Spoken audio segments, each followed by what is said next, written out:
Hi everyone, you're listening to the Hiring Talks podcast presented by Axterior, the professional recruitment platform.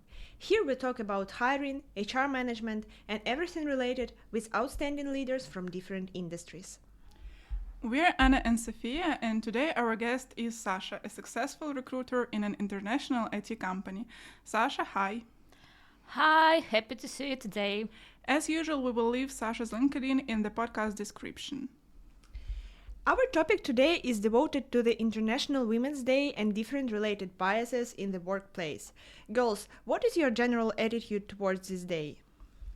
I like that on this day, all the companies and their social media are focused on the achievements of women, feminism, gender equality, etc. It draws attention to women's role in society, science, corporate life, and so on. I agree, and also I want to add that I'm celebrating this day and like this day, but I think that gender equality should be everyday basics for everyone. I'm totally agree with you. I've decided to start our conversation with some interesting facts about International Women's Day. So it was born in 1908 when 50,000 women marched through the streets of the New York City to demand shorter hours, better pay, and the right to vote. And the first International Women's Day event wasn't held until 1911, and the United Nations didn't recognize it as a holiday until 1975. And every year, the UN announces a specific theme for Women's Day, and the theme for 2023 is digital innovation and technology for gender equality. And the reason for why this theme was chosen that today a persistent gender gap in digital access keeps women from unlocking technology's full potential. Their underrepresentation in STEM education and careers remains a major barrier to their participation in tech design and governance. And here are some statistics I found on the UN website regarding this topic. For example, women make up only 22% of artificial intelligence workers globally, and a global analysis of 133 artificial intelligence systems across industries found that 44% demonstrate gender bias. And a survey of women journalists from 125 countries found that 73% had suffered online violence in the course of their work. So here is the reason why the UN decided to make digital the major theme of the International Women's Day this year. Wow, thank you. I think it's not some interesting facts, it's a whole profound research on this topic. Yeah, this is our reality. I think that since we specialize in recruitment and HR, we cannot omit the gender biases issues that unfortunately are our reality. For example, globally, women only make 77 cents for every dollar earned by men, which equals to getting paid 23 less than men. And at this rate of progress, there won't be equal pay until the year 2069. In fact, I hope this will happen earlier because I want my money. Have you ever experienced gender inequality? Fortunately, I haven't experienced any type of gender inequality. Sasha, what about you? In my current job, I haven't experienced gender inequality, but I remember that once I decided to start my career in recruitment, I heard a lot that it's a good option for girls to have a job in IT. It's pretty common prejudice that human resource managers and recruiters are jobs for women, and however, I see now so many men in this field. Even I hear jokes that I should become a recruiter to find myself a good man with good salary. Huh? Wow, I think every woman heard something like that, unfortunately. But thanks God, I have never experienced some clear hints of gender inequality as some of my friends have. But in fact, I think that sometimes I experience some discrimination, but I don't pay enough attention to this. If some people try to humiliate me or discriminate me, I'm just try to avoid communication with such people because it shows their general poor background about discrimination, feminism, etc. And Sasha, maybe you have some cases when your male candidates discriminated against you?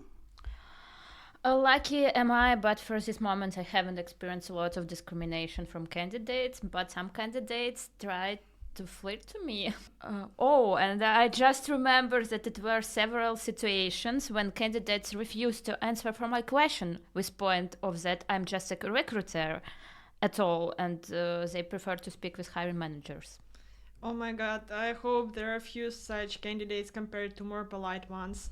Yes, this is a rare time situation, so it's likely to meet a more polite candidate at all. Okay, let's move to the next block, stories of personalities that inspire us.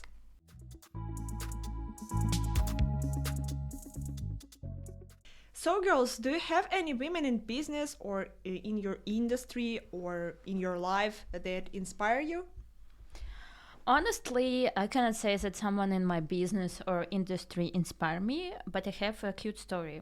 My grandmother have been working as personnel manager for a very long time, and when I was a child, I used to think that it's very cool job for me and had a small dream to do something like that.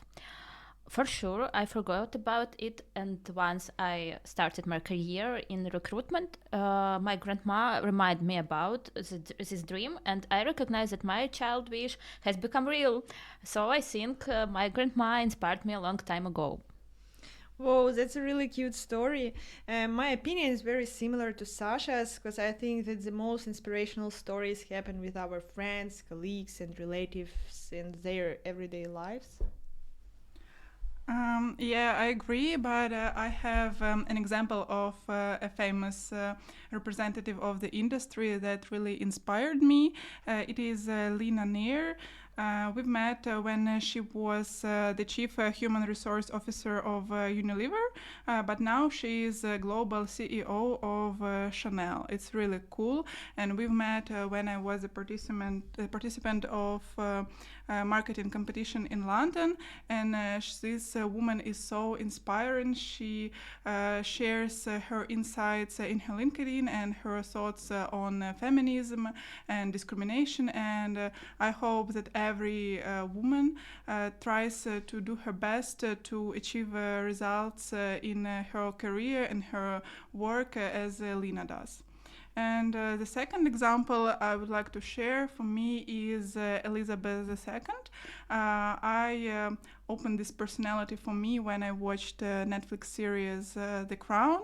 I'm sure that you've watched this. Did you? Yes, I watched. Yeah, for me it's a great story because in fact, this is a child of the royal family, but in fact she is a self-made woman because she was supposed to be just the symbol of the crown, but she became the real governor of the country, and she devoted her life to her work and was really great at this. Yes, I watched this series too, and I'm totally agree with you that this personality, the personality of the Elizabeth II, is very inspirational. Okay, for now I have plans to watch this series as well. Haven't you watched it? No. We recommend you and to all of our listeners to watch it. Okay, thank you. Okay, let's move to the next section of our podcast, questions from followers. First one is, Sasha, how did the gender ratio change over the past 5 years? Well, I googled today and found a creepy statement that the male-female ratio should be between 40 and 60%. And it's pretty discrimination statements at all. For example, in my company, we have balanced ratio, so I think it's 50 and 50%. I think the situation varies from company to company, and it's interesting to find out about the source that state that the ratio should be 40 and 60%. Strange. Yeah, I think that this media will find its haters because it's really very discriminative. And in fact, I found the statistics about the facts about CEOs. This month, for the first time in the Fortune 500 lists, more than 10% of Fortune 500 companies are led by women. It's really a cool record, and I hope that soon we will see a much higher percent of the CEOs. And girl, would you like to be the CEO? Because I would like. The CEO of what company? I think that you can choose whatever you want.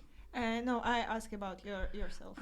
Me, I would like to be the CEO of a marketing agency, for example. Sounds cool. Me too. And I just remember then when I came to the company that I'm work in currently, the recruiter asked me where do I see myself in 5 or in 7 years, and I told her that I see myself as the CEO of the marketing agency. So you weren't hired, yes? I was. We'll see. Just imagine that in 5 years, both of us will be the CEOs of marketing agencies and we will be competitors. The CEOs of the same company. Okay, thank you for asking me. I wouldn't be CEO of marketing agency, but I would prefer to be CEO of some fashion brand maybe, or CEO of restaurant business like McDonald's or KFC. It's not bad. Not bad. Yeah, you can eat burgers for free, for example. It's the main benefit from being the CEO. And after that, I should be a CEO of gym. After 5 years being a CEO of McDonald's, I should be CEO of McDonald's. Just to align your career with your habits. Yes. Nice plan, I think. I would like to ask you the second question from our followers. Did you get discrimination requests from hiring managers, for example, to hire only men or women? I hope my boss don't listen in this. I'm joking. No, likely I haven't this request, but I want to add that we are now living with gender neutral hiring at all, and as you know, there's a rule about gender neutral language in job posting. And here is the third question that is similar to the previous one. Sophia, you can ask it too.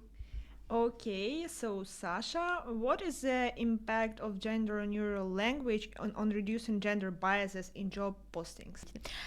It helps to prevent gender biases, but we should understand that it is only one side. Even if job post is gender neutral, it doesn't mean that hiring managers don't give a request for hiring only men or women, so we should work with this also. The last part of questions for you. We have also one cool section, as I suppose. Like no one else, that there are interview questions that all the candidates hate. So we'll ask you as a recruiter some of them too. It's karma, I think. Yeah, bad karma. So, what is your motivation to work in your company? I'm just taking my empty wallet from my bag and showing my credit card. I think we should not discriminate motivation like that. People want to work for different motivation, and motivation for money, it's also motivation. Thank you. Totally agree with you.